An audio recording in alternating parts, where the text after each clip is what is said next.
Hello everyone, welcome to Kappy novel world. अध्याय 166 अवसर। Rain yuan की व्याख्या सुनकर वेई बाई की आंखें चमक उठी और उसने उत्साह से कहा, तो हमें इस अवसर का लाभ उठाकर अपनी क्षमताओं को यथासंभव बढ़ाना चाहिए। यदि हम वास्तव में श्वास के माध्यम से अपनी क्षमताओं में सुधार कर सकते हैं तो हम बहुत सारे क्रिस्टल नाभिक बचा सकते हैं। ये शब्द सुनते ही मिंग वेई भाड़े के सैनिकों के दस्ते के सभी सदस्यों ने सहमति में सिर हिलाया। रेड टाइगर भाड़े के सैनिकों के दस्ते में लगभग सभी को एक उच्च श्रेणी के ज़ोंबी द्वारा मारे जाने की खबर मिलने के बाद सभी अपनी क्षमता के स्तर को बढ़ाने के लिए दौड़ पड़े। इसी वजह से कई अलौकिक प्राणियों के पास भोजन और पानी कमाने के लिए दीवार बनाने का काम स्वीकार करने के अलावा कोई विकल्प नहीं बचता, क्योंकि वे अपनी क्षमताओं को बढ़ाने के लिए अपने सभी क्रिस्टल नाभिक का उपयोग कर चुके होते हैं। यदि उनके कप्तान की बात सच है तो उन्हें इस अवसर का लाभ उठाना चाहिए और इस रहस्यमय घटना के लुप्त होने से पहले अपनी क्षमताओं को यथासंभव निखारना चाहिए। उनकी क्षमताओं में हुए सुधार के आधार पर वे भविष्य में भोजन और पानी खरीदने के लिए कुछ क्रिस्टल नाभिक बचा सकते हैं। इस बात को ध्यान में रखते हुए मिंग वेई भाड़े के सैनिकों का दस्ता काम करता रहा। अपने दस्ते के सदस्यों का उत्साह देखकर रेन युआन संतुष्ट हुआ और काले अयस्क को पिघलाना जारी रखा। इस तरह वे सभी अनजाने में अपने शरीर को प्रशिक्षित कर रहे थे और साथ ही रिजॉर्ट क्षेत्र के चारों ओर बनी बाधा द्वारा अवरुद्ध दिव्य ऊर्जा को अवशोषित कर रहे थे। जहां एक और मिंग वेई भाड़े के सैनिकों का दस्ता भोजन कमाने और अपनी क्षमताओं को प्रशिक्षित करने के लिए कड़ी मेहनत कर रहा था, वहीं मेंग ज़ेलान और वेन्ना 4 घंटे से अधिक काम करने के बाद आराम कर रहे थे। मेंग ज़ेलान ने अपने बैग से 2 बिस्कुट निकाले। एक बिस्कुट अपनी सबसे अच्छी दोस्त को देते हुए कहा, ना, ये हमारा आखिरी खाना है। हमें आज खूब मेहनत करनी होगी ताकि हम कल के नाश्ते के लिए कुछ बचा सकें। वेन्ना ने सिर हिलाया, बिस्किट उठाया और धीरे धीरे चबाने लगी। कुछ पल चुप रहने के बाद उसने अचानक आह भरी और बोली, मुझे अब भी समझ नहीं आ रहा कि यूयू और युयान अचानक हमारी टीम छोड़कर क्यों चली गईं। क्या हमने उनके साथ कुछ गलत किया था? उसके उदास और भ्रमित चेहरे को देखकर मेंग ज़ेलान ने उसके कंधे पर थपथपाते हुए कहा, ना, हमने कुछ भी गलत नहीं किया। बस हम बहुत कमजोर थे और यूयू और युयान पर बोझ डाल रहे थे। इतना कहने के बाद मेंग ज़ेलान ने धूल से ढके आकाश की ओर देखा और मुस्कुराते हुए कहा, यह भी अच्छी बात है क्योंकि अब हम अपनी गति से जी सकते हैं। मुझे लगता है कि जीवन में सबसे महत्वपूर्ण चीज कृतज्ञता है। चूंकि अब हम शांति से जी सकते हैं, यही काफी है। मेंग ज़ेलान की बातें सुनने के बाद वेन्ना ने धूल भरे आकाश की ओर देखा। हान शिनी और झो युयान के साथ एक ही टीम में रहते हुए उन्हें हर दिन कितनी थकान होती थी, ये सोचकर वेन्ना अपने वर्तमान जीवन से बहुत संतुष्ट थी। अब उन्हें और मेंग ज़ेलान को दूसरों के लिए काम नहीं करना पड़ता था और न ही गलती करने का डर सताता था, और आखिरकार उन्हें अपने लिए जीने का समय मिल गया था। ये सोचते हुए वेन्ना ने कुकीज खाना खत्म किया और कहा, तुम सही कह रही हो। मुझे भी लगता है कि अब हमारा जीवन पहले से बेहतर और खुशहाल है। भले ही हमारे पास खाने के लिए पर्याप्त न हो, लेकिन हम अपना पेट भर सकते हैं। मेरे लिए इतना ही काफी है। इतना कहकर वह खड़ी हो गई और उसने अपने शरीर को स्ट्रेच किया। कुछ सेकंड बाद वेन्ना ने अचानक पूछा, मेंग, हमने कितनी देर आराम किया है? मेंग ज़ेलान ने उसकी ओर देखा और जवाब दिया, ज्यादा से ज्यादा कुछ मिनट। तुम ये क्यों पूछ रही हो? वेन्ना ने थोड़ा भौहें चढ़ाते हुए कहा, मुझे लग रहा है कि मेरे शरीर में अब दर्द नहीं है। आपका क्या हाल है? मेंग ज़ेलान खड़ी हुई, अपने शरीर को हिलाया, बड़ी बड़ी आंखों से वेन्ना की ओर देखा और कहा, मेरी मांसपेशियों में अब दर्द नहीं है। मेरा सिरदर्द भी चला गया है। जैसे ही उसने ये कहा, उन दोनों ने थोड़ी दूर पर लोगों के एक समूह को इसी विषय पर चर्चा करते हुए सुना। उन उत्साहित लोगों को देखकर वेन्ना और मेंग ज़ेलान ने एक दूसरे की ओर देखा। वेन्ना ने कुछ देर सोचा और गंभीरता से कहा, मेंग, मैं दीवार बनाना जारी रखूंगी। तुम अभी जितना हो सके उतना पानी निकालने की कोशिश करो। लगता है यहाँ कुछ हो रहा है, जो हमारे लिए अच्छी बात है। उसकी बात सुनकर मेंग ज़ेलान ने सिर हिलाया और झटपट अपने बैग से कुछ खाली बोतलें निकाली। बिना समय बर्बाद किए उसने अपनी शक्तियों का इस्तेमाल किया और एक एक करके उन खाली बोतलों को भरना शुरू कर दिया। 20 मिनट बाद मेंग ज़ेलान को चक्कर आने लगे, सिरदर्द होने लगा और जी मिचलाने लगा। ये जानते हुए कि यह क्षमताओं के अत्यधिक उपयोग का संकेत है, मेंग ज़ेलान ने अपनी भौहें मली और कुछ गहरी सांसें लीं। थोड़ी देर आराम करने के बाद उसने महसूस किया कि उसका सिरदर्द गायब हो गया है और उसका दिमाग साफ हो गया है। मेगजेलान को जो कुछ हुआ उस पर आश्चर्य हुआ और उसने तुरंत अपनी आंखें बंद करके अपने शरीर की जांच की। जब उसने दोबारा आंखें खोली तो उसके चेहरे पर एक प्यारी सी मुस्कान थी। उसकी क्षमताओं में अभी अभी थोड़ा सुधार हुआ था। उसने मुट्ठी भींची और सोचा, लगता है नाना सही कह रही थी। अब कुछ घट रहा है और यह अलौकिक प्राणियों के लिए अच्छी बात है। मुझे इस अवसर का लाभ उठाना चाहिए और अपनी क्षमताओं को जितना हो सके उतना बढ़ाना चाहिए। मेगजेलान की आंखें दृढ़ थीं और वह खाली बोतलों में पानी भरती रही।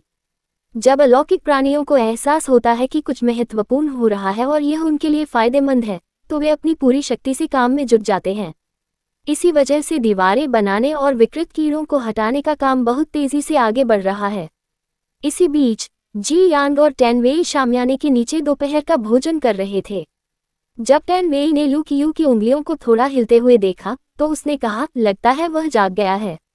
जी यांग ने अपने इंस्टेंट नूडल्स का कटोरा नीचे रखा और लू कियू को देखने गया। उसने लू कियू के गाल पर हल्के से थपथपाया और पूछा, अरे क्या तुम मुझे सुन पा रहे हो? जब लू कियू ने महसूस किया कि किसी ने उसके गाल पर थपथपाया है तो वह थोड़ा झुंझला गया। उसे झुंझलाते देख जी यांग खड़ा हो गया और बोला, अब वह ठीक हो जाएगा। अध्याय 167, मैं ठीक हूँ। जी यांग आराम से बैठकर दोपहर का भोजन कर रहा था, तभी लू कियू ने अपनी आंखें खोली। वह कराहते हुए उठा और अपने दांतियान की जांच की। अपने दांतियान के भीतर दिव्य ऊर्जा की कुछ धाराएं तैरती देखकर उसने राहत की सांस ली। अपनी ड्रैगन नस के चारों ओर रोपित दिव्य नसों के साथ लू कियू जल्द ही अपनी साधना पुनः प्राप्त कर लेगा और इस छोटे से संसार को छोड़ देगा। वर्तमान स्थिति से संतुष्ट होकर उसने सोचा, ऐसा लगता है कि सच्चे ईश्वर झूलिन ने ही दिव्य नसें रोपित की हैं। अपने शरीर में कोई खराबी न होने की पुष्टि करने के बाद लू कियू ने चारों ओर देखा, लेकिन उसे झूलिन नहीं मिला। जी यांग और टैनवेई को अपने बगल में दोपहर का भोजन करते देख उसने पूछा, सच्चा भगवान झूलिन कहाँ है? टैनवेई ने मुंह में मौजूद नूडल्स को निगलते हुए कहा, शाओलिन एक विशाल कछुए को बुलाने के बाद बेहोश हो गई थी और लाओ शियू उसे वापस बुला ले आई। तूने अभी आकर हमें बताया कि वह ठीक है और उसे ठीक होने के लिए बस सोने की जरूरत है। ये सुनकर लू कियू उठ खड़ा हुआ और विला की ओर चल दिया।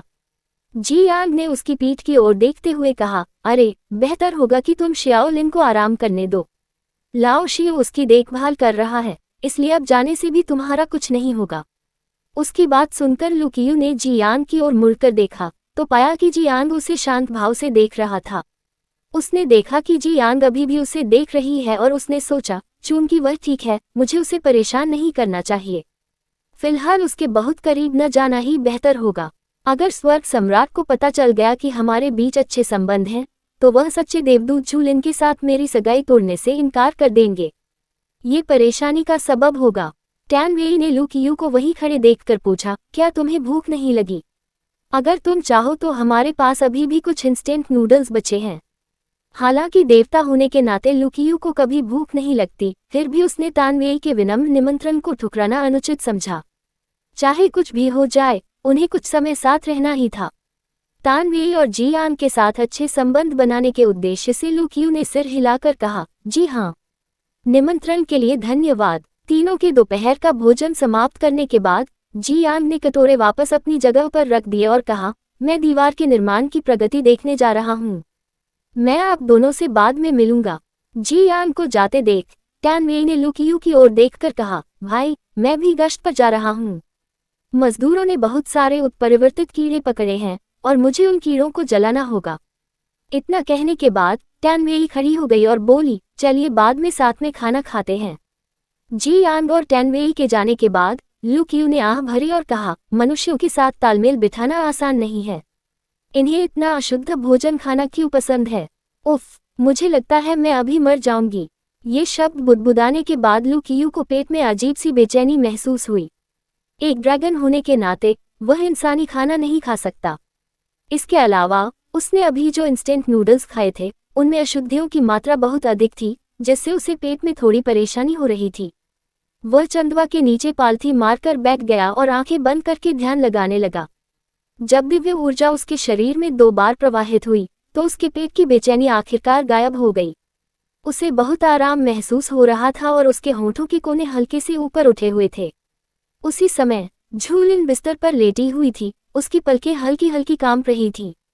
उसकी उंगलियों की हल्की हलचल देखकर शियू वू ने अपना सिर उठाया, उसकी ओर देखा और जल्दी से पूछा, शाओलिन, क्या तुम जाग रही हो? झू लिन ने उसकी आवाज सुनी, लेकिन वह इतनी थकी हुई थी कि आंखें खोलकर शियू वू के सवालों का जवाब नहीं दे सकी। कुछ देर कोशिश करने के बाद उसे बहुत थकान महसूस हुई और वह फिर से सो गई। बिस्तर के पास बैठे शियू वू ने देखा कि झू लिन फिर से सो गई है। उसके बिस्तर के बगल में स्टूल पर बैठे हुए उसने उसका हाथ पकड़ा और धीरे से पूछा, शाओलिन, तुम कब उठी? झू लिन की सारी दिव्य ऊर्जा समाप्त हो जाने के बाद उसे जागने में 2 दिन लग गए। जब उसने आखिरकार अपनी आंखें खोली तो शियू वो अभी भी उसके हाथ पकड़े हुए था।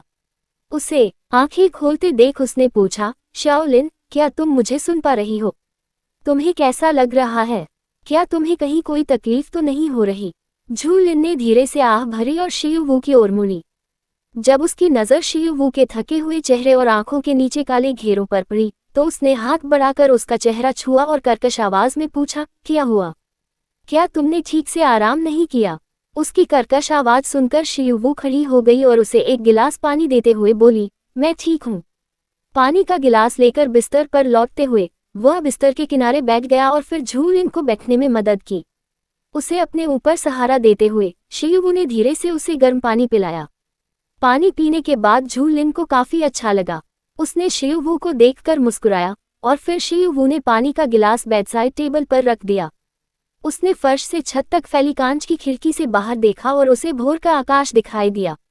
उसे याद आया कि जब वह बेहोश हुई थी तब दोपहर हो चुकी थी। अभी तो भोर ही हुई थी, इसलिए वह कम से कम आधे दिन तक बेहोश रही होगी। शियू वू ने उसकी ओर देखा और पूछा, क्या तुम्हें कहीं असहजता महसूस हो रही है? झू लिन ने सिर हिलाते हुए पूछा, मैं कब से सो रही थी? तुम 2 दिन से सो रहे हो, शियू वू ने थके हुए स्वर में उत्तर दिया। उसकी बात सुनने के बाद झू लिन ने कुछ देर सोचा और पूछा, हाय गॉड लू कियू के बारे में क्या?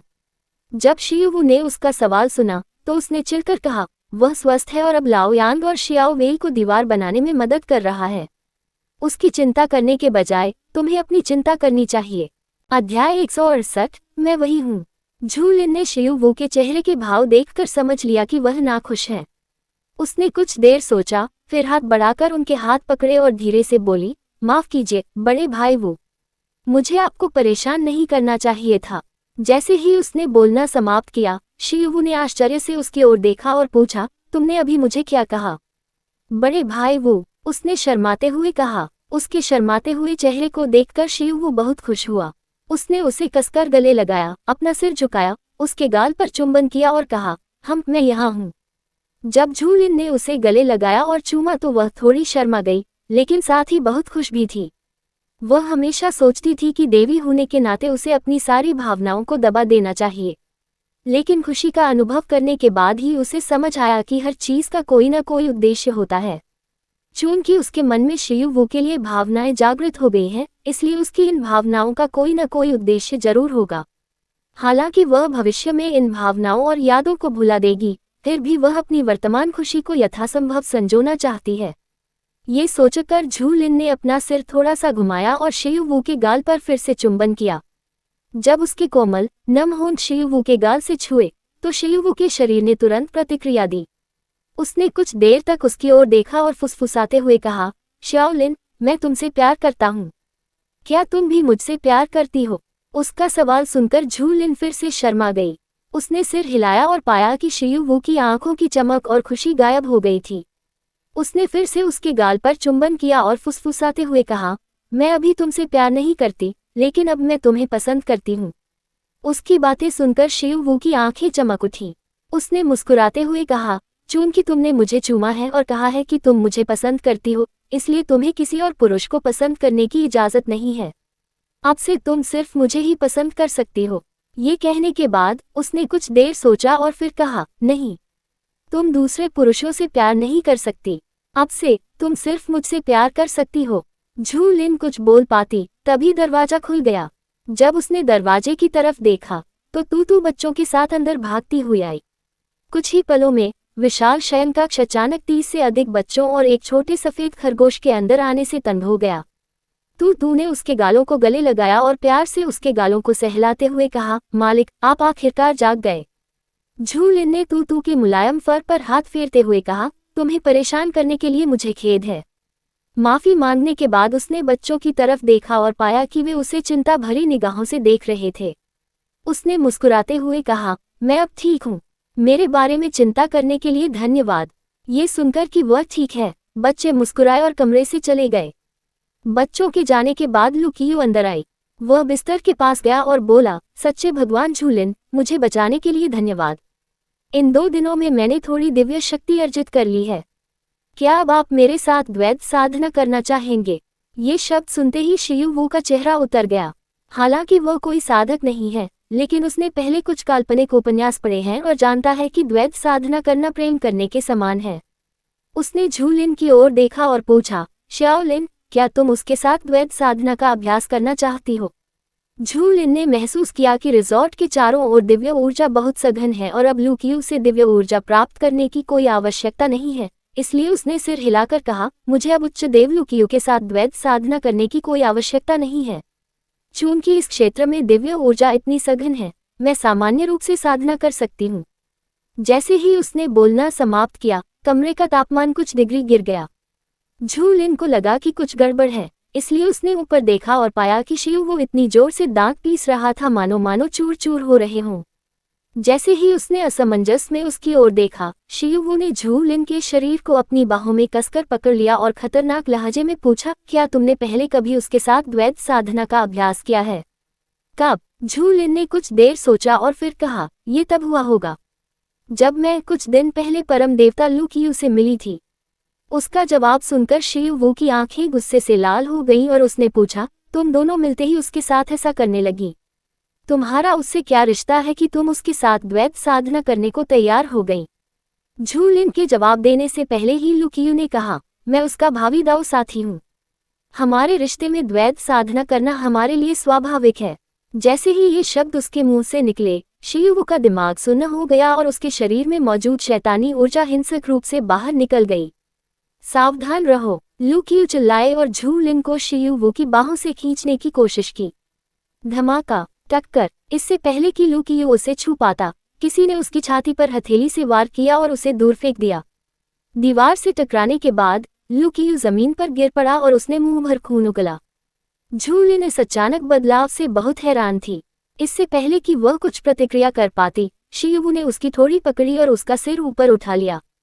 जब उसने उसकी लाल आंखें देखीं, तो झूलिन की आंखें आश्चर्य से चौड़ी हो गईं और उसने पूछा, तुमने शियुवू के साथ क्या किया?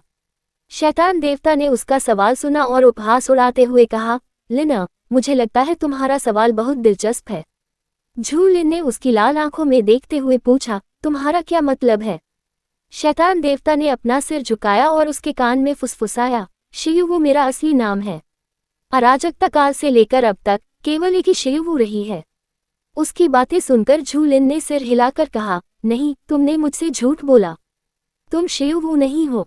उसके चेहरे पर स्पष्ट इनकार देखकर शैतान देवता की आंखें धुंधली पड़ गईं और उसने कहा, जानती हो, देवता झूठ नहीं बोलते और मैं भी नहीं। मैंने तुम्हें पहले भी बताया था कि मैं हमारे भविष्य के लिए यहाँ आया हूँ, लेकिन फिर भी तुमने मुझे माफ करने और हमारे अतीत की सारी बातें भूलने से इनकार कर दिया। अध्याय 169, मैं तुम्हारी इच्छा पूरी करूंगा।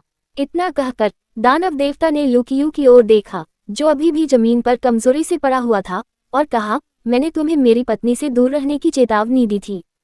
तुम इतने साहसी हो कि उसके साथ द्वैत साधना करने की हिम्मत करते हो। लगता है कि तुम्हें यहाँ कैद करना तुम्हारे लिए अपनी औकात को समझने के लिए काफी नहीं है। अपने चारों ओर बढ़ती हुई शैतानी ऊर्जा को महसूस करते हुए झूलिन जानती थी कि शैतान देवता इस समय लुकियो को मार डालेगा। इससे पहले कि उसका मन कोई योजना बना पाता, उसका शरीर हरकत में आ गया। बिना किसी झिझक के उसने उसकी कमीज पकड़ी, उसे नीचे खींचा और उसके होंठों को हल्के से काट लिया। जैसे ही उसने उसके होंठ काटे, शैतान देवता एक पल के लिए स्तब्ध रह गया और फिर उसने उसे जोश से चूम लिया। लुकियो, जो अभी भी जमीन पर लेटी हुई थी, शैतान देवता को झूलिन को चूमते हुए देखती रही, जिससे उसका चेहरा शर्म से लाल हो गया। ये जानते हुए कि उसने शैतान देवता को चूमकर उसकी जान बचाई थी, लुकियो ने दांत पीसते हुए बड़ी मुश्किल से जमीन से उठ खड़ा हुआ। शयन कक्ष से निकलने से पहले उसने झूलिन को एक बार फिर देखा और मुट्ठी भींच ली। ऐसा लगता है कि उसे झूलिन का एक और जीवन रक्षक एहसान चुकाना बाकी है। लुकियो के जाने के बाद झूलिन ने दानव देवता को धक्का देकर दूर कर दिया और हौंफने लगी।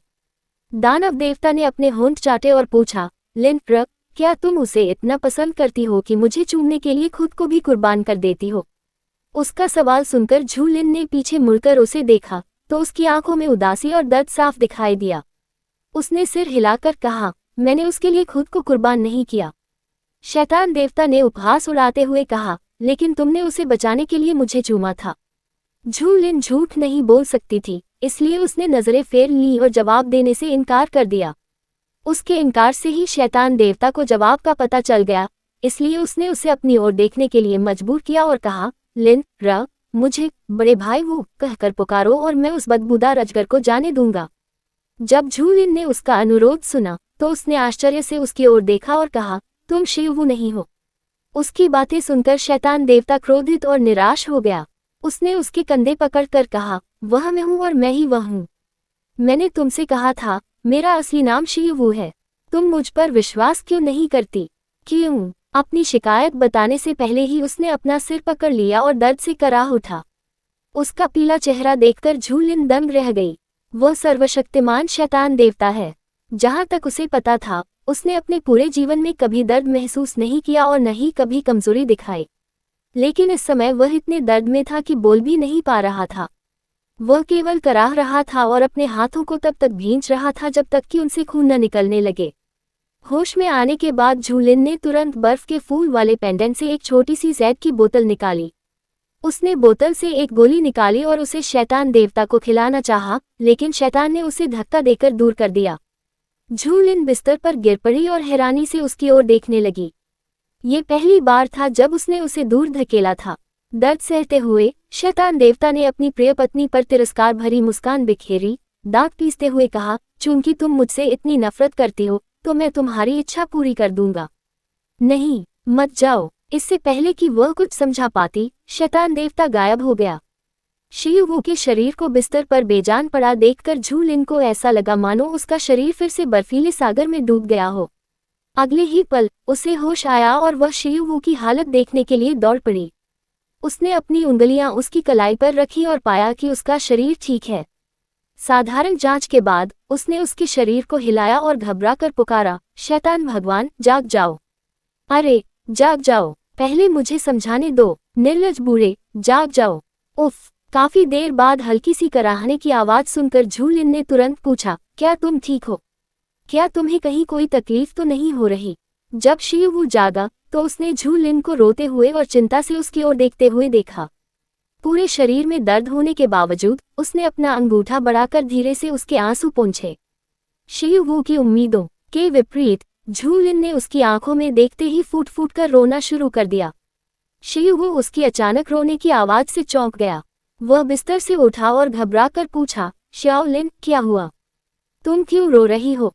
क्या कोई तुम्हें तंग कर रहा है? मुझे बताओ, मैं उसे सबक सिखाऊंगा। जैसे जैसे वो बोलता गया, झूलिन और जोर से रोने लगी। काफी देर बाद उसका रोना धीरे धीरे कम हुआ। उसे आंसू भरी आंखों से उसे घूरते हुए देखकर शिवू ने बेबसी से मुस्कुराते हुए पूछा, अब शांत हो गई हो? झूलिन ने सिर हिलाया, लेकिन शैतान देवता के जाने से पहले कहे शब्दों को याद करके उसकी आंखों से फिर आंसू बहने लगे।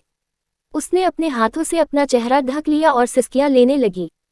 उससे व्यक्तिगत रूप से पूछे बिना ही वह समझ गई थी कि उसका क्या मतलब था। अब से वह उसके सामने कभी प्रकट नहीं होगा। शिवू उसे उदास होकर रोते हुए देख रहा था और उसे समझ नहीं आ रहा था कि क्या करे। इस क्षण उसके दिल में एक तीव्र पीड़ा उठी। उसने मुट्ठी भींची और पूछा, क्या यह मेरी पीड़ा है या तुम्हारी? काफी देर इंतजार करने के बाद भी उस रहस्यमयी आवाज का कोई जवाब नहीं आया। उसने आह भरी और सोचा, क्या ऐसा हो सकता है कि शाओलिन उससे अभी मिली हो? क्या वह उसके कारण रो रही हो? जब वह सोच ही रहा था कि झूलिन ने अचानक उसे गले लगा लिया और कहा, मुझे माफ कर दो, मुझे सचमुच बहुत खेद है। शिवू जानता था कि उसकी माफी उसके लिए नहीं थी, लेकिन वह उसके लिए दिल में दर्द लिया आह भरकर उसकी पीठ पर धीरे से थपथपाया। काफी देर बाद उसने देखा कि वह सो गई है। उसने फिर आह भरी, बेबसी से मुस्कुराया और उसे धीरे से बिस्तर पर लिटा दिया। 2 दिन से अधिक समय तक नींद न आने के कारण शिवू थका हुआ और नींद से व्याकुल महसूस कर रहा था, इसलिए वह झूलिन के बगल में लेट गया। उसने उसे अपनी बाहों में भर लिया और अपनी आंखें बंद कर लीं। जल्द ही वह गहरी नींद में सो गया। अध्याय 170 संपूर्ण आत्मा।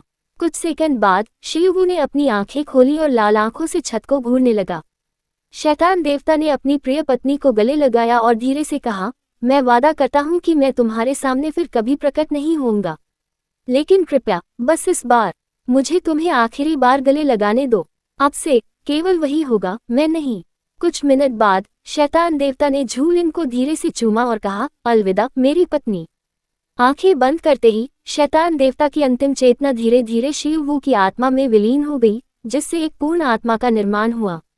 जैसे ही उसकी आत्मा का अंतिम खोया हुआ अंश अंततः उसकी आत्मा में समाहित हुआ, उसकी खोई हुई यादें धीरे धीरे शिवू को वापस लौट आईं।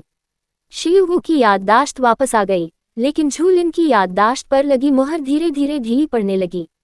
उस दिन वे दोनों यादों के सागर में डूब गए और अगले दिन ही होश में आए।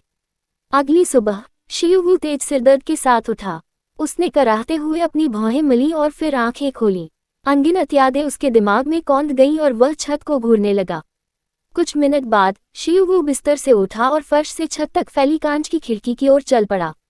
सूर्योदय को देखते हुए उसने धीरे धीरे उन यादों को संजोया। काफी देर बाद उसने आह भरी, झूलिन की ओर मुड़कर देखा और धीरे से कहा, तुम सचमुच एक निर्दयी औरत हो। उसके बोलते ही झूलिन जाग उठी। उसने पहले अपने बगल में पड़े गर्म और खाली बिस्तर को छुआ, फिर अपनी आंखें खोली। जब उसने शिवू को अपनी ओर घूरते देखा तो उसकी आंखें थोड़ी लाल हो गईं। अपनी सारी दबी हुई यादें वापस पाने के बाद उसे आखिरकार पता चला कि शैतान देवता उसे अपनी पत्नी क्यों कहता था। दरअसल पुनर्जन्म से पहले वह उसकी पत्नी थी, जब उसने उसकी जान बचाने के लिए उसे पुनर्जन्म दिया था।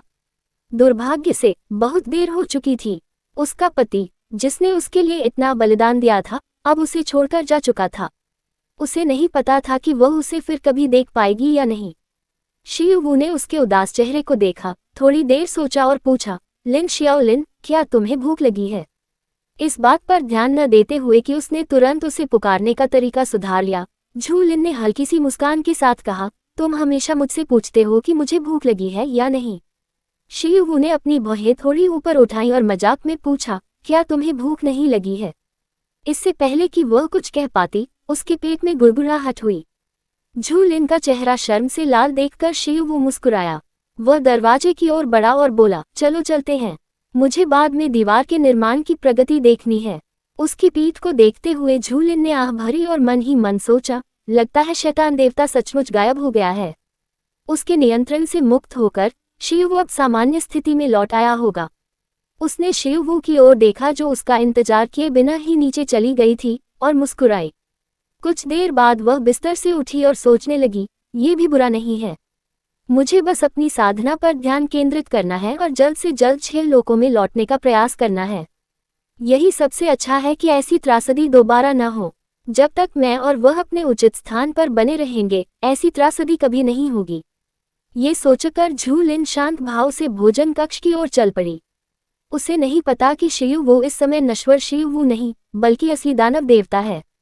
अपनी आत्मा के पूर्ण होने के बाद वह लुप्त नहीं हुआ, बल्कि उसकी स्मृति पुनः प्राप्त हो गई और वह फिर से दानव देवता में परिवर्तित हो गया। यद्यपि वह अभी भी नश्वर शरीर में है, शिवू अपनी वास्तविक शक्ति का प्रयोग नहीं कर सकता और इस छोटे से संसार के नियमों से बंधा हुआ है। झूलिन भोजन कक्ष में दाखिल हुई और उसने देखा कि लू कियू, जी यांग और टैनवेई से बातचीत में व्यस्त है, जबकि शिवू नाश्ता बनाने गई है। लू कियू ने उसे आते हुए देखकर पूछा, सच्ची देवी झूलिन, अब आप कैसी हैं? क्या आपको दोहरी साधना में मेरी मदद की जरूरत है? जैसे ही उसने सवाल पूछना खत्म किया, रसोई में खाना बना रही शिवू लगभग अपना आपा खो बैठी और लू कियू को पीटने के लिए भोजन कक्ष की ओर दौड़ी।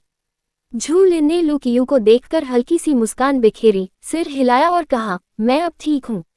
वह लू कियू के सामने बैठ गई और पूछा, तुम तीनों अभी किस बारे में बात कर रहे थे? जी यांग ने उसका सवाल सुना और कहा, 3 दिन पहले अचानक यह अफवाह फैली कि अगर लोग हमारे अड्डे में रहे तो वे स्वस्थ और मजबूत हो सकते हैं। इस निराधार अफवाह के कारण अनगिनत लोग हमारे अड्डे में रहने आ गए। उसकी बात सुनकर झूलिन ने अपना सिर थोड़ा झुकाया और कहा, क्या यह अच्छी बात नहीं है? मुझे याद है आपने कहा था कि बेस बनाने के लिए हमें बहुत सारे लोगों की जरूरत होगी। ये लोग तो खुद ही यहाँ आ गए हैं, जिससे लोगों की भर्ती में हमारा काफी समय बच गया है। ये कहने के बाद उसने देखा कि जियांग और टैनवेई ने एक दूसरे को देखा। उनकी झिझक देखकर लुकियू ने कहा, यह अच्छी बात भी है और बुरी बात भी। आप ऐसा क्यों कह रहे हैं? उसने उत्सुकता से दोबारा पूछा। टैनवेई ने उसकी ओर देखकर कहा, क्योंकि लिहुआ बेस के लोग भी यहाँ हैं। आते ही वे हर जगह हंगामा मचाने लगे और दीवार बनाने के काम में बाधा डालने लगे। हमने उनकी जांच की और पता चला कि उनका मकसद हमें यहाँ बेस स्थापित करने से रोकना था। मैंने सुना है कि लिहुआ बेस का नेता अफवाहों के चलते ये जगह हमसे छीनना चाहता है। उसका जवाब सुनने के बाद झू लिन ने शांत भाव से कहा, तो फिर उन्हें भेज दो। जियांग ने आह भरी और कहा, हम अभी ऐसा नहीं कर सकते। क्यों? झू लिन ने उलझन में पूछा। उनके जवाब का इंतजार किए बिना शियुवू रसोई से बाहर निकली और बोली, क्योंकि हमारी दीवार अभी पूरी नहीं हुई है। अगर हम उन लोगों को बाहर निकाल देते हैं तो लिहुआ बेस का मालिक हम पर हमला करने के लिए लोगों को भेज देगा। दीवार के बिना हमारे पास कोई बचाव नहीं है और हमारी मौजूदा संख्या के साथ पूरे रिजॉर्ट क्षेत्र की रक्षा करना बिल्कुल असंभव है। अध्याय 171 4 दिव्य जानवरों का गठन। शियुवू के ऐसा कहने के बाद लुकियू ने कहा, तो चलिए रिजॉर्ट क्षेत्र के चारों ओर एक रक्षात्मक घेरा बना लेते हैं। मेरी वर्तमान शक्ति और सच्चे भगवान झू लिन के साथ मिलकर मुझे लगता है कि हम उन घुसपैठियों का कुछ समय तक सामना करने के लिए एक मजबूत घेरा बना सकते हैं। झू लिन ने लुकियू के सुझाव पर विचार किया और उसे व्यवहारिक पाया। उसने सिर हिलाते हुए कहा, मुझे कुछ रक्षात्मक संरचनाएं पता हैं, लेकिन वे मेरी तलवार संरचना जितनी प्रभावी नहीं है। हे भगवान लुकियू, क्या आपको दिव्य ड्रैगन वंश की कोई रक्षात्मक संरचनाएं पता हैं? लुकियू ने कुछ देर सोचा और फिर कहा, बस अपनी फॉर्मेशन का इस्तेमाल करो। ड्रैगन फॉर्मेशन इतनी शक्तिशाली है कि इस छोटी सी दुनिया में इसका इस्तेमाल करना नामुमकिन है। अगर तुम्हारी रक्षात्मक दीवार उन्हें रोक नहीं सकती तो चलो सीधे लड़ाई में उतर चलते हैं। उसकी बात सुनकर झू लिन ने थोड़ी देर सोचा और फिर कहा, तो हम नाश्ते के बाद बैरियर लगाएंगे। लुकियू ने सिर हिलाकर कहा, ठीक है। उनकी बातचीत समाप्त होते देख शियुवू ने कहा, चलो पहले खाना खा लेते हैं, क्योंकि खाना अभी भी गर्म है। ये कहते ही उन्होंने जल्दी से अपना नाश्ता खत्म कर लिया। अपनी चॉपस्टिक और खाली कटोरा नीचे रखकर झू लिन कुर्सी से उठी, लुकियू की ओर देखा और बोली, हे भगवान लुकियू, चलिए चलते हैं। लुकियू ने सिर हिलाया, खड़ा हुआ और जियांग से कहा, युवा स्वामी जी, मैं बाद में आपसे मिलने आऊंगा। उसकी ओर देखते हुए जियांग ने सिर हिलाया और कहा, ठीक है। ये कहकर लुकियू झू लिन के साथ चला गया। उन दोनों को बातें करते हुए जाते देख टैनवेई ने शियुवू की ओर देखा। उसने देखा कि शियुवू अभी भी शांति से अपना खाना खा रहा था और बोला, लाओ शियू, अगर वे अकेले चले जाएं तो तुम्हें सच में कोई आपत्ति नहीं है। उसकी बातें सुनकर शियुवू ने अपनी नजरें ऊपर उठाईं और टैनवेई की ओर देखा। उसने अपनी भौहें थोड़ी सी ऊपर उठाते हुए पूछा, मुझे क्या फर्क पड़ता है? शियाओ लिन न तो मेरी पत्नी है और न ही मेरी प्रेमिका। उसे जिसके साथ जाना चाहे जाने की पूरी आज़ादी है। जैसे ही उसने ये सवाल पूछा, टैनवेई ने आश्चर्य से उसकी ओर देखा और पूछा, क्या आप सच कह रहे हैं? क्या आपने हार मान ली है? जियांग ने शियुवू को ध्यान से देखते हुए पूछा, लाओ शियू, क्या तुम्हें सच में पछतावा नहीं होगा? जब शाओ लिन और लुकियू सचमुच एक साथ होंगे तब तुम्हारे लिए रोने का समय नहीं होगा। शियुवू ने उसे कोई जवाब नहीं दिया और शांति से अपना नाश्ता खत्म किया। खाना खत्म करने के बाद शियुवू खड़ा हुआ और बोला, मैं गश्त पर जा रहा हूँ। टैनवेई ने उसे भोजन कक्ष से बाहर जाते हुए देखा और उलझन में पूछा, क्या उन दोनों के बीच झगड़ा हुआ? क्या 2 दिन पहले तक उनके बीच संबंध अच्छे नहीं थे? आज वे एक दूसरे के साथ उदासीनता का व्यवहार क्यों कर रहे हैं? जियांग ने उसके उलझन भरे चेहरे को देखकर कहा, लाओ शियू और शियाओ लिन को अपना रिश्ता खुद ही सुलझाने दो। हमें उनके निजी मामलों में दखल नहीं देना चाहिए। उसकी बातें सुनकर टैनवेई ने सिर्फ आह भरी और कहा, ठीक है। भोजन कक्ष से निकलने के बाद शियुवू विला से बाहर निकला और उसने दूर से झू लिन और लुकियू को बात करते देखा।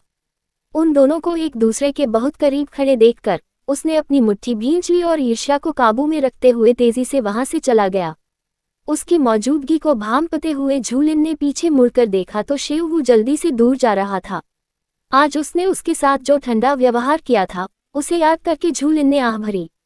लुकियू उसके बगल में खड़ी थी। उसने उसकी आह सुनी और पूछा, सच्ची देवी झू लिन, क्या आप किसी मुसीबत में हैं? क्या आपको मेरी मदद की जरूरत है? झू लिन ने सिर हिलाकर कहा, नहीं, चलिए आगे बढ़ते हैं। लू क्यू ने कुछ सेकंड तक उसे घूर कर देखा और कहा, ठीक है, तो मैं पश्चिम और दक्षिण क्षेत्र में जाता हूँ और तुम उत्तर और पूर्व क्षेत्र की देखभाल कर लेना। झू लिन ने सिर हिलाया और फिर बर्फ के फूल वाले पेंडेंट से 4 फॉर्मेशन प्लेटें निकाली। उसने 2 फॉर्मेशन प्लेटें लू क्यू को देते हुए कहा, इन फॉर्मेशन डिस्क को जमीन में गाड़ दो और काम पूरा होने पर मुझे बता देना। लू क्यू ने उसके हाथ से गठन की प्लेटें ले लीं और कहा, ठीक है। काम का बंटवारा पूरा होने के बाद झू लिन और लू क्यू ने फॉर्मेशन प्लेट्स को चारों दिशाओं में गाड़ने का काम शुरू किया। 20 मिनट बाद लू क्यू ने झू लिन को एक टेलीपैथिक संदेश भेजा, सच्चे भगवान झू लिन, मेरा काम यहाँ हो गया है, आपका क्या? झू लिन ने अपने हाथों से धूल पोंछी और कहा, मेरा काम भी यहाँ हो गया है। अब मैं फॉर्मेशन को सक्रिय करना शुरू करूंगी। उसके बोलने के तुरंत बाद लू क्यू की आवाज आई, ठीक है, मैं अब वापस जा रही हूँ। झू लिन संरचना के केंद्र में खड़ी हुई और शांतिपूर्वक हस्त मुद्रा बनाई। हस्त मुद्रा पूरी होने पर उसने कहा, उठो। जैसे ही उसने बोलना समाप्त किया, रिजॉर्ट के चारों ओर आकाश में 4 दिशाओं में प्रकाश की 4 किरणें फैल गईं। अगले ही क्षण उत्तर दिशा में फैले काले प्रकाश से एक विशाल काला कछुआ बाहर निकला। उसके तुरंत बाद पूर्व दिशा में फैले नीले प्रकाश से एक नीले रंग का अजगर प्रकट हुआ। अगले ही क्षण पश्चिम दिशा से आती सफेद रोशनी में से एक सफेद बाघ प्रकट हुआ। जब तीनों दिव्य प्राणी संरचना की प्लेटों के ऊपर मंडरा रहे थे, तभी दक्षिण से एक फीनिक्स की गर्जना सुनाई दी। अगले ही क्षण दक्षिण दिशा से आती लाल रोशनी में से एक विशाल अग्नि फीनिक्स उड़ निकला।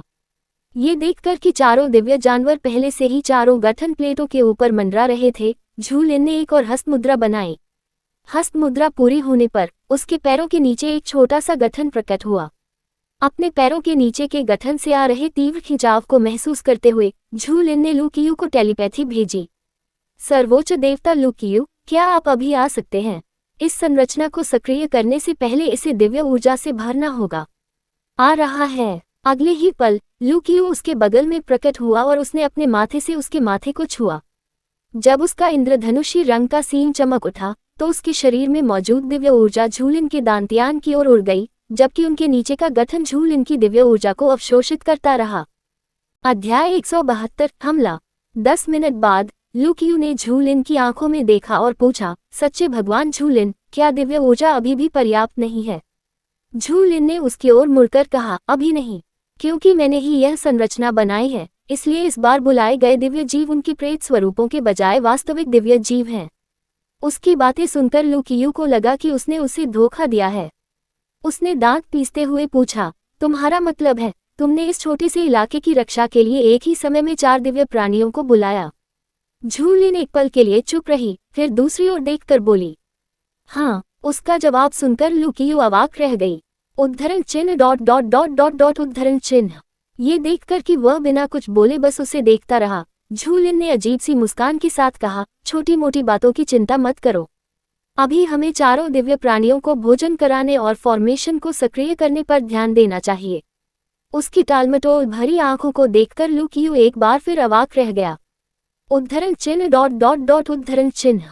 काफी देर बाद उसने आह भरी और कहा, ठीक है, पहले इन्हें खाना खिला देते हैं। जैसे ही उसने बोलना शुरू किया, लू क्यू ने अपनी आंखें बंद कर लीं, हवा में मौजूद दिव्य ऊर्जा को जितनी जल्दी हो सके अवशोषित किया और फिर तुरंत उस दिव्य ऊर्जा को झू लिन को स्थानांतरित कर दिया। दोनों ने मिलकर काम किया और फॉर्मेशन को सक्रिय करने में उन्हें पूरे 2 घंटे लग गए। 1 झू लिन और लू क्यू द्वारा चारों दिव्य पशुओं को भोजन कराने के बाद उनके चारों ओर एक धीमी भिनभिनाहट की आवाज सुनाई दी। कुछ सेकंड बाद चारों दिव्य पशु प्रकाश में वापस उड़ गए। ये देखकर झू लिन ने राहत की सांस ली और कहा, ये हो गया। जैसे ही उसने बोलना समाप्त किया, एक पारदर्शी अवरोध धीरे धीरे प्रकाश की चारों किरणों को जोड़कर एक पूर्ण अवरोध बना लिया। यिन यांग संरचना और पारदर्शी अवरोध के ऊपर बनी पूर्ण 4 दिव्य पशु संरचना को देखकर लू क्यू ने झू लिन की ओर देखा और कहा, सच्ची देवी झू लिन, आपको थोड़ा संयम बरतना चाहिए था।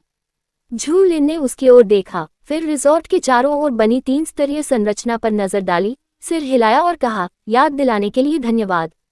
अगली बार मैं और सावधान रहूंगी। लू क्यू ने उसकी तरफ एक नजर डाली और सोचा, क्या अगली बार भी मौका मिलेगा?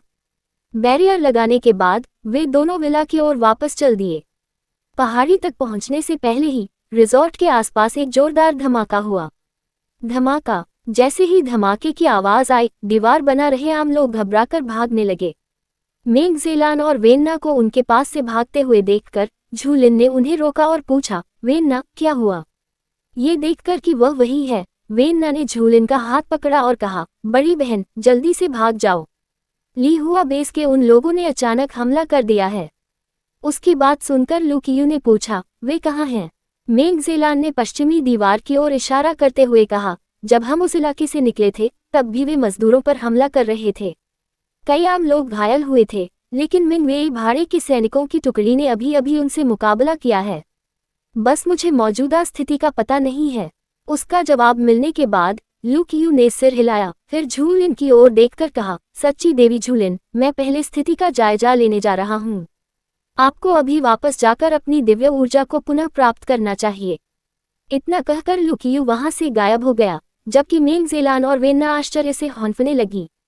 इससे पहले कि वे अपने आश्चर्य से उबर पाती, एक और धमाके की आवाज सुनाई दी। Boom boom. जैसे जैसे विस्फोट जारी रहा, जमीन ऐसे हिलने लगी मानो भूकंप आ गया हो। जमीन में अचानक आए दरारों को देखकर झूलिन ने दोनों युवतियों की ओर देखा और कहा, तुम दोनों जल्दी से पहाड़ी पर चढ़ जाओ।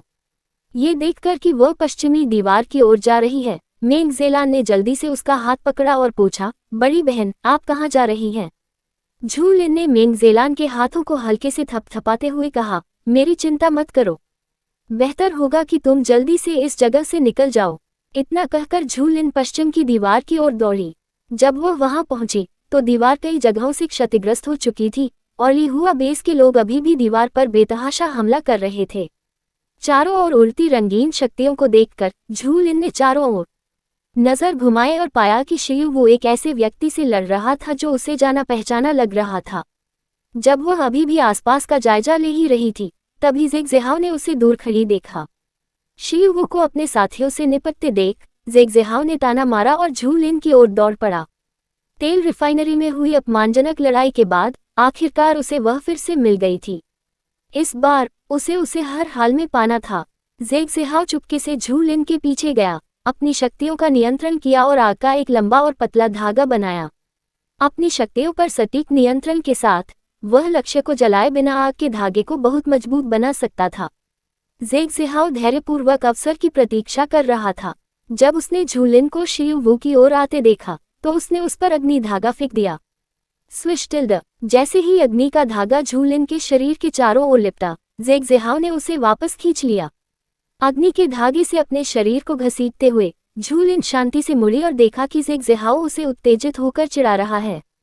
उसकी कामुक अभिव्यक्ति को देखकर झूलिन को अचानक याद आया कि उसने इस आदमी को कहाँ देखा था। उसने कुछ देर सोचा और बर्फ के फूल वाले पेंडेंट से अपनी तलवार निकाली। तलवार निकलते ही उसे अपने मन में बिंग जियान की आवाज सुनाई दी, गुरुजी, आप अभी क्या खेल रहे हैं? ये बहुत रोमांचक है। उद्धरण चिन्ह डॉट डॉट डॉट डॉट उद्धरण चिन्ह। बिंग जियान की बातें सुनकर झूलिन अवाक रह गई। उसने आह भरी और कहा, मैं सचमुच जानना चाहती हूँ कि तुम्हारे दिमाग में क्या चल रहा है। इससे पहले कि बिंग जियान कुछ कह पाती, ज़ेगज़ेहाओ ने झूलिन की कमर की ओर हाथ बढ़ाया। जैसे ही उसका हाथ उसके शरीर को छूने वाला था, बिंग जियान ने हरकत की और उसके बढ़े हुए हाथ पर वार किया। स्लैश। आह! ज़ेगज़ेहाओ ये देखकर चौंक गया कि झूलिन उस स्थिति से उस पर हमला करेगी। अपने आश्चर्य के कारण वह समय पर तलवार से बच नहीं सका। अपने खून बहते हाथ को पकड़कर और दांत पीसते हुए उसने गुस्से से चिल्लाकर कहा, अरे कुतिया, मैं तुझे इसका पछतावा जरूर करवाऊंगा और तुझे दया की भीख मंगवाऊंगा। अध्याय 173 अपहरण। ज़ेगज़ेहाओ के बोलते ही अनगिनत अग्नि धागों ने झूलिन के शरीर को एक कोकून में लपेट लिया। ये देखकर कि वह हिल नहीं सकती, उसने जल्दी से उसे अपने कंधों पर उठाया और रिजॉर्ट क्षेत्र से निकल गया। अग्नि धागों में लिपटी झूलिन बिंग जियान से शांत भाव से बात कर रही थी। गुरुजी, आपने मुझे इस नश्वर प्राणी को मारने से क्यों रोका? बिंग जियान ने क्रोधित होकर पूछा। उसकी आवाज में आक्रोश सुनकर झूलिन ने शांत भाव से कहा, पिछली बार जब मैंने इस आदमी को देखा था तो शियू ने उसे पीटा था और वह भाग गया था, लेकिन आज फिर भी वही यहाँ आकर हंगामा करने की हिम्मत कर रहा है। अगर वह मूर्ख न होता या उसका कोई बड़ा समर्थक न होता तो वह शियू को फिर से उकसाने की हिम्मत नहीं करता। चूंकि वह स्पष्ट रूप से मूर्ख नहीं है, इसका मतलब है कि उसका कोई बड़ा समर्थक है। उसकी बात सुनकर बिंग जियान ने कहा, आह टिल्डे, तो आप जानना चाहते हैं कि इस आदमी के पीछे कौन है? हम किसी समस्या को हल करने के लिए आपको उसकी जड़ को खत्म करना होगा, झू लिन ने शांत भाव से कहा। उसकी बातें सुनकर बिंग जियान ने राहत की सांस ली और कहा, गुरुजी, मुझे लगा था कि इस छोटी सी दुनिया में आने के बाद आप मूर्ख हो गए होंगे। सौभाग्य से आप में अभी भी बुद्धि है। उसकी बातें सुनकर झू लिन को समझ नहीं आया कि क्या कहे। उद्धरण चिन्ह dot dot dot dot dot उद्धरण चिन्ह। जब वे दोनों बातें कर रहे थे, ज़ेगज़ेहाओ अपने अस्थायी छिपने की जगह पर पहुंच चुका था। उसने झू लिन को जमीन पर लिटाया और कहा, बस यही आज्ञाकारी रहो, मैं बाद में तुम्हारे साथ नरमी से पेश आऊंगा, वरना मैं तुम्हें सजा दूंगा। ये शब्द कहकर वह छोटे कमरे से बाहर निकला और दरवाजा बंद कर दिया। कदमों की आहट गायब होने के बाद झू लिन ने शांत स्वर में कहा, बिंग जियान, धागे काट दो। जी स्वामी। अगले ही पल बिंग जियान तलवार से बाहर आ गया। जैसे ही उसके पैरों के तलवे धूल भरी जमीन पर पड़े, उसने घृणा से अपनी नाक ढंक ली और कहा, क्या इस दुनिया में नश्वर प्राणी सचमुच ऐसे ही रहते हैं? ये जगह चूहों के रहने लायक भी नहीं है।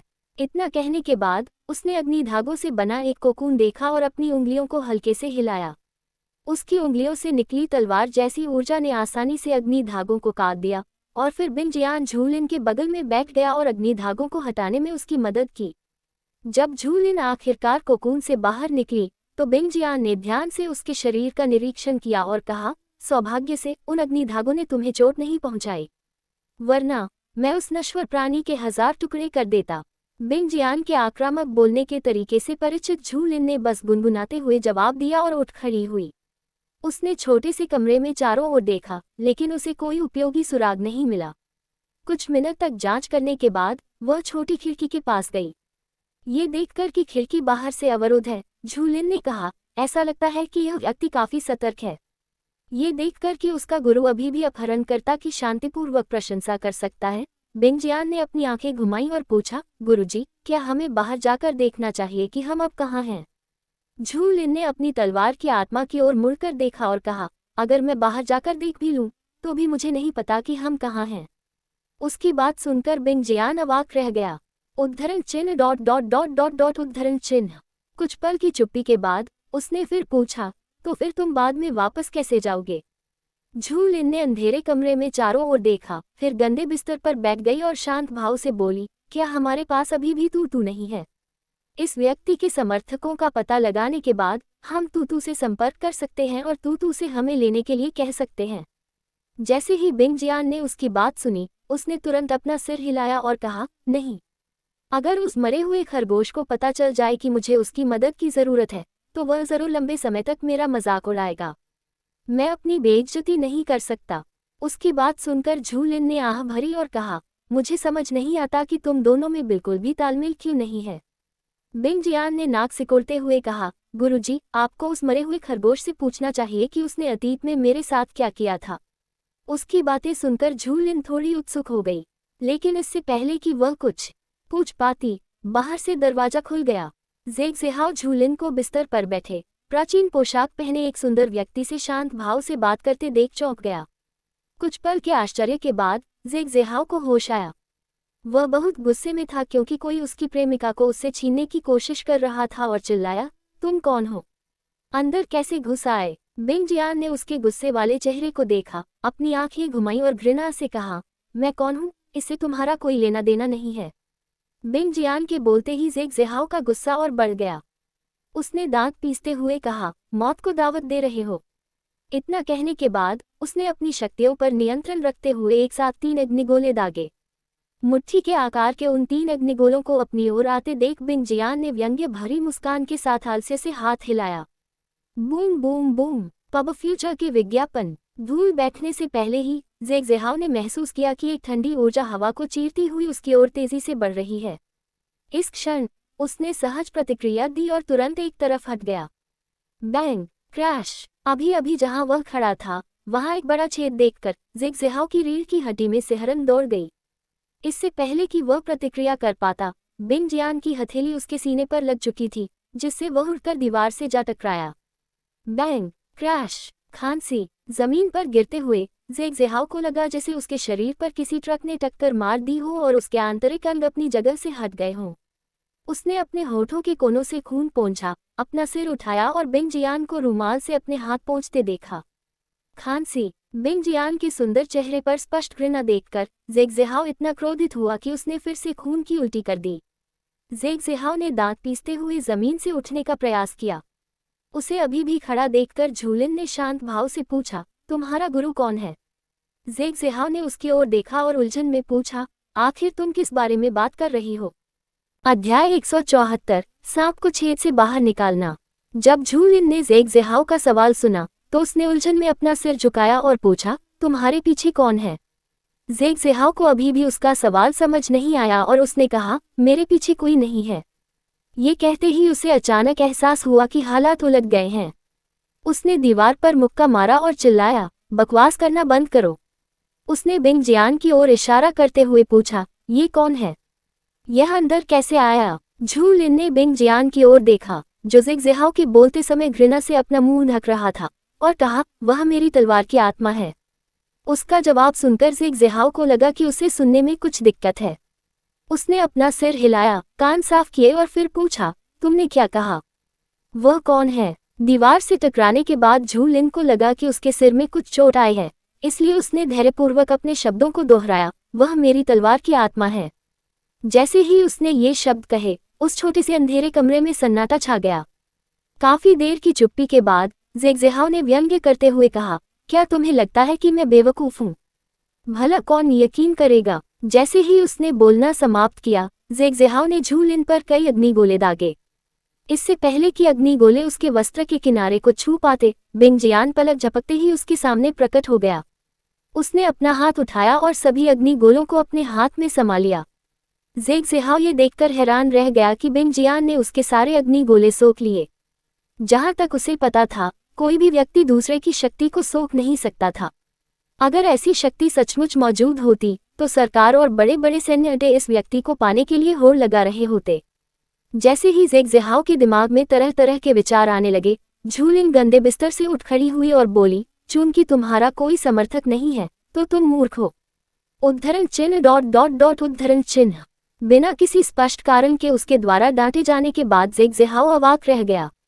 बोलने के बाद वह शांत भाव से खुले दरवाजे की ओर चली और बोली, बिंग जियान, चलो चलते हैं। जब बिंग जियान ने अपने गुरु को दरवाजे से बाहर जाते देखा, तो उसने ज़ेग ज़िहाओ की ओर मुड़कर कहा, अलविदा मनुष्य। जैसे ही उसने ये शब्द कहे, बिंग जियान की तलवार की ऊर्जा तेजी से निकली और ज़ेग ज़िहाओ की ओर बढ़ी। अगले ही पल उसने अपनी आस्तीनें झाड़ी और शांति से कमरे से बाहर निकल गया। उसके पीछे चल रहे ज़ेग ज़िहाओ को बिंग जियान की तलवार की ऊर्जा ने हजारों टुकड़ों में काट दिया और वह आंखें फाड़कर मर गया। झू लिन को पता नहीं था कि उसकी तलवार की शक्ति ने ज़ेग ज़िहाओ के टुकड़े टुकड़े कर दिए थे और वह शांति से उस छोटी इमारत से बाहर निकल गई। जब वह उस छोटी इमारत के बाहर खड़ी हुई, तो उसने पाया कि रिजॉर्ट वास्तव में उनके स्थान से ज्यादा दूर नहीं था।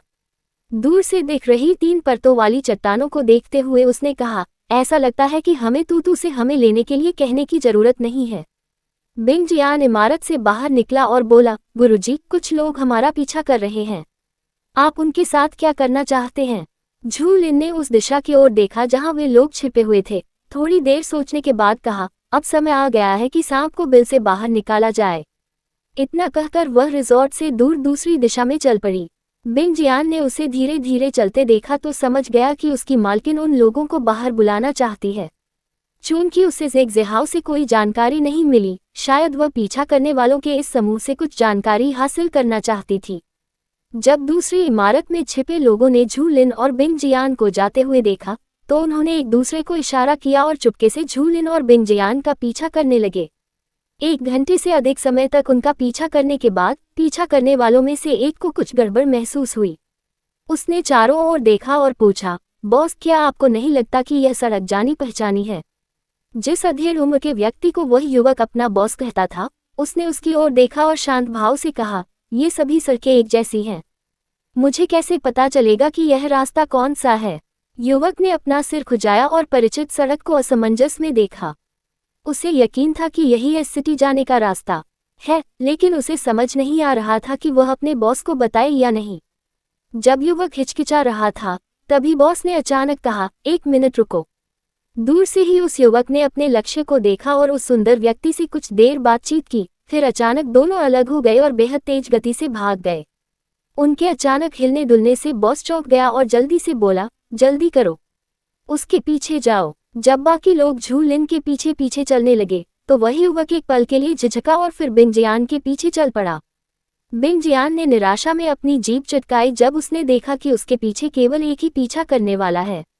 10 मिनट से अधिक समय तक बिंग जियान का पीछा करने के बाद वह युवक थकान से लगभग बेहोश हो गया। वह हौंफते हुए इधर उधर देखने लगा।